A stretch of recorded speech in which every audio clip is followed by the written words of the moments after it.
옛날 옛적 천안의 한 작은 마을에는 민속, 신앙이 깊이 뿌리 박혀 있었다. 이 마을에는 어둡고 으스스한 숲이 하나 있었는데 이곳에는 아무도 가까이 가고 싶어 하지 않는 전설의 도깨비가 살고 있다고 전해졌다.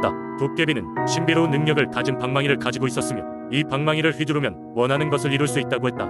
하지만 방망이를 휘두를 때는 반드시 선한 마음을 가져야 하며 그렇지 않으면 도깨비의 저주에 걸린다는 소문이 돌았다.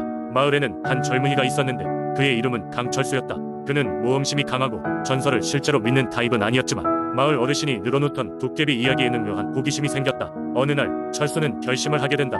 도깨비 방망이를 가져와 내 힘으로 직접 행복을 이루겠다. 후. 그는 숲으로 가기 위해 차근차근 준비를 하기 시작했다. 많은 사람들이 그를 만류했지만 철수의 결심은 흔들리지 않았다. 어느 이른 새벽 철수는 조용히 집을 나섰다. 숲은 음산한 안개에 휩싸여 있었으며 새소리조차 들리지 않았다. 한참을 걸어가자 숲 안쪽에 있는 한 낡은 오두막이 그의 눈에 들어왔다. 도깨비가 살고 있다는 그 오두막이었다. 철수는 심호흡을 하고 그곳으로 조심스럽게 다가갔다.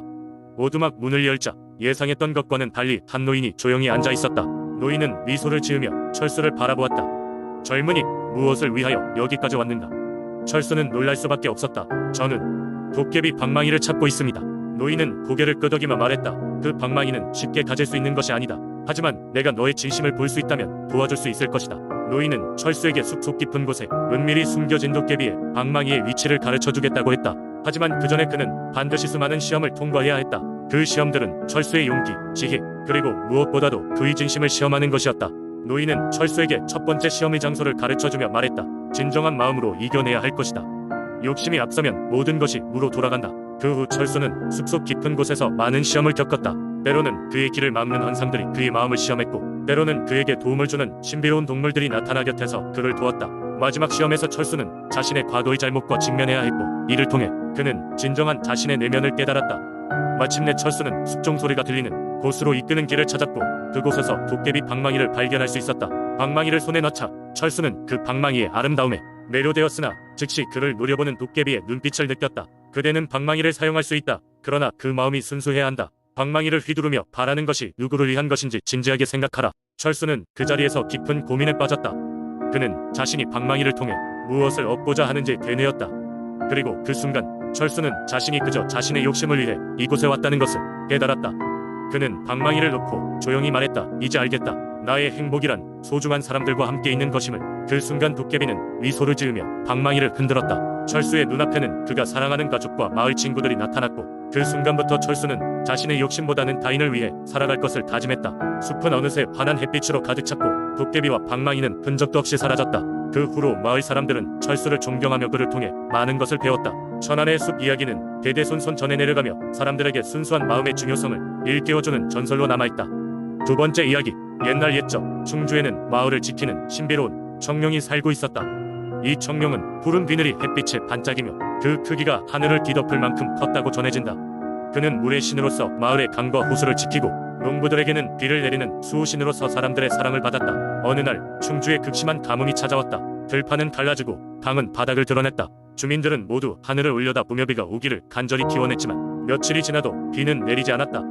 결국 마을의 원로들은 청룡에게 인사를 드리고 강가에서 제사를 지내기로 결심했다.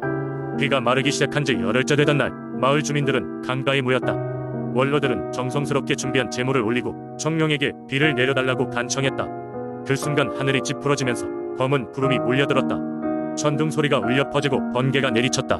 마을 사람들은 모두 두려움과 설렘 속에서 강을 바라보았다. 잠시 후 거대한 파도를 일으키며 강물에서 청룡이 나타났다.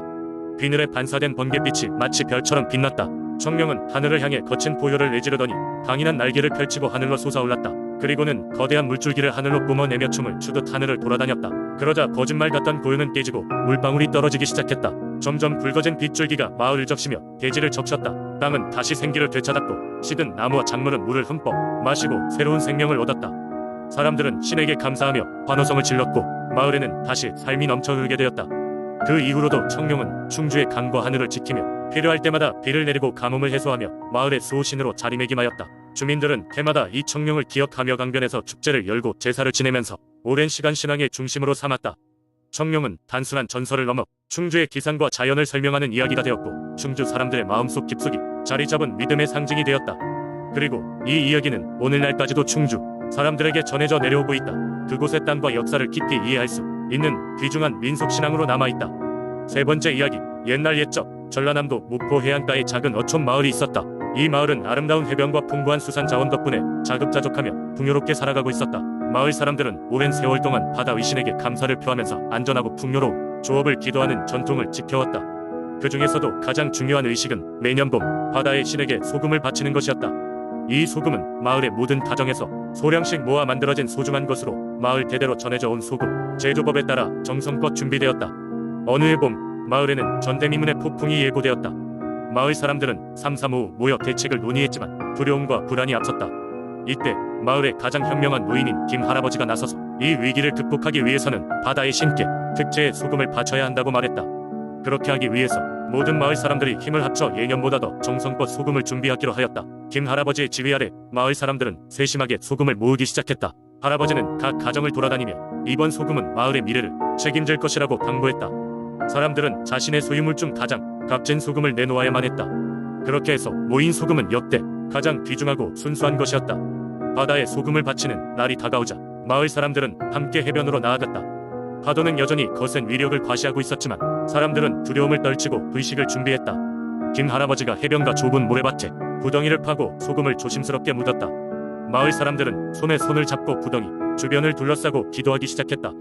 그 순간 하늘에 군데군데 드러난 밝은 별빛이 파도에 일렁이고 그 빛이 구덩이 속으로 쏟아져 내리기 시작했다. 기도가 끝나고 하늘이 점점 맑아지자 놀라운 일이 벌어졌다.